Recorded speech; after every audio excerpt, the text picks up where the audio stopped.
చిట్వేలు మండలం సర్వసభ్య సమావేశం నందు పాల్గొన్న రైల్వే కోడూరు ఎమ్మెల్యే. అన్నమయ్య జిల్లా చిట్వేలు మండలం ఎంపీడీఓ భవనం నందు నిర్వహించిన మండల సర్వసభ్య సమావేశంనకు రైల్వే కోడూరు శాసనసభ్యులు ప్రభుత్వ విప్ అరవ శ్రీధర్ ఈ సమావేశానికి హాజరై ప్రభుత్వం ప్రవేశపెడుతున్న సంక్షేమ అభివృద్ధి విధి విధానాలపై అధికారులను ఆరా తీశారు. ప్రతి ఒక్కరూ ప్రజలకు సేవ చేయాలని, ప్రజా సమస్యలపై ఎప్పటికప్పుడు సమీక్ష నిర్వహించి ప్రజాప్రతినిధులకు ప్రజా సమస్యలను తెలియజేయాలని అన్నారు. మండల సర్వసభ్య సమావేశానికి ప్రతి ఒక్క డిపార్ట్మెంటు హాజరు కావాల్సింది ఉండగా అనివార్య కారణాల్లో ఏమో తెలియదు కానీ కొందరు ఉద్యోగస్తులు ఈ సమావేశానికి గైర్హాజరు కావడం, ఈ సర్వసభ్య సమావేశానికి చిట్వేలు మండల స్థాయి అధికారులు, MRO, MPDO, APM, APO, SI, CPDO, ఎంపీటీసీలు, సర్పంచులు హాజరయ్యారు.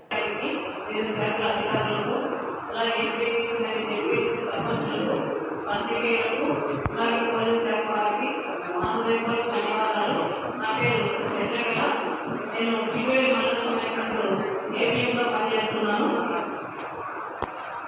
బ్యాంక్ ద్వారా టార్గెట్ వచ్చేసి 475 గ్రూపులకి 2272 లక్షలు ఉంది. మనం ఇప్పుడు అచీవ్మెంట్ వచ్చేసి 393 ఎస్ఎస్సీలకి 26,39 లక్షలు మనం గ్రౌండింగ్ చేయడం జరిగింది. అదేవిధంగా శ్రీనిధి టార్గెట్ వచ్చేసి 5,10 లక్షలు వచ్చేసి 20 మందికి గ్రౌండింగ్ చేయాలని ఇచ్చారు. శ్రీనిధి అచీవ్మెంట్ వచ్చేసి 6,02 లక్షల రూపాయలు 13 మందికి గ్రౌండింగ్ చేయడం జరిగింది. ఉన్నతి గ్రౌండ్ ఎస్సీ ఎస్టీ వాళ్ళకి 10,50,000 మంది 25 మంది సభ్యులకి టార్గెట్గా ఇచ్చారు. లాస్ట్ ఫైనాన్స్ ఇయర్లో 33 లక్షలు మనము 66 మందికి గ్రౌండింగ్ చేయడం జరిగింది. అదే హౌసింగ్ ద్వారా ఎవరికైతే హౌసింగ్ వచ్చిందో వాళ్ళకి అడిషనల్ పేమెంట్గా 35,000 నుంచి మనకు 50,000 రూపాయల వరకు అడిషనల్ సపోర్ట్ ఫైనాన్స్ చేయమని చెప్పారు. వాళ్ళు 782 మంది మనము ఎస్ఎస్సీలో ఉన్న వాళ్ళకి అడిషనల్ ఫైనాన్స్ శ్రీగతము తర్వాత మనకు టేకు ఇలాంటి కొంతమంది రైతులు ఇంట్రెస్టింగ్గా పెంచుతూ ఉంటారు. అదేవిధంగా ఏం చేశారంటే ప్రాజెక్టు ఇండస్ట్రియల్ డెవలప్మెంట్ పార్టీ కొంచెం ఈయన ద్వారా మనకు 2000 సంవత్సరంలో బెంగళూరులో ఉంది వీళ్ళ కంపెనీ.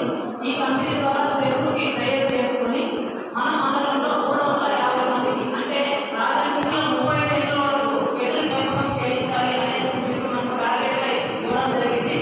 ఈ వెదురులో వచ్చేసి కూడా తొలినాటి అంటే మనకు వెదురులు చూస్తూ ఉంటాము. ఒకటి పిల్లగాలను తీసుకొని మనకు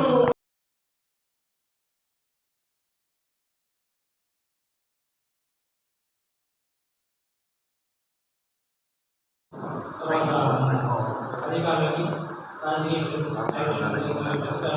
నమస్కారం.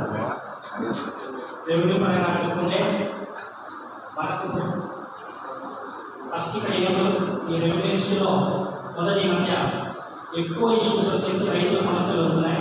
మెయిన్ ఆన్లైన్ సమస్య ఒకటి. ఆన్లైన్లో కూడా ఈ సర్వే చేయడంలో ఆందోళన పడడం వల్ల, అలాగే క్యాష్ అనే కారణం పడడం వల్ల చాలా మంది రైతులు రిజిస్ట్రేషన్ చేసుకోలేకపోతున్నారు. దీని మీద మనకు మన రెవెన్యూ సంస్థలో దాదాపు 180 అప్లికేషన్స్ వస్తే అందులో 180 దాకా మన ఈ రెవెన్యూ ఈ డ్యాష్ లోనే వచ్చినాయి. ఈ డ్యాష్ అకౌంట్ గురించి నేను 180 అప్లికేషన్కి మన జేసీ గారి దగ్గర అడ్డపెట్టుకు వస్తాను. ప్రతి వారం శుక్రవారం జేసీ గారి దగ్గరకు వస్తాను. తీసుకోబెట్టి మన సమస్యను ఆలోచించుకొని ఇది ఇంతే ఉన్నాయని ఇంకా ఉన్నాయి సార్ చాలా మంది కొంత రైతులు ఇవ్వలేకపోయారంటే దానికి జేసీ గారు ఒకటే మాట చెప్పారు. ప్రతి గ్రామంలో కూడా ప్రతి రెవెన్యూ విలేజ్లో కూడా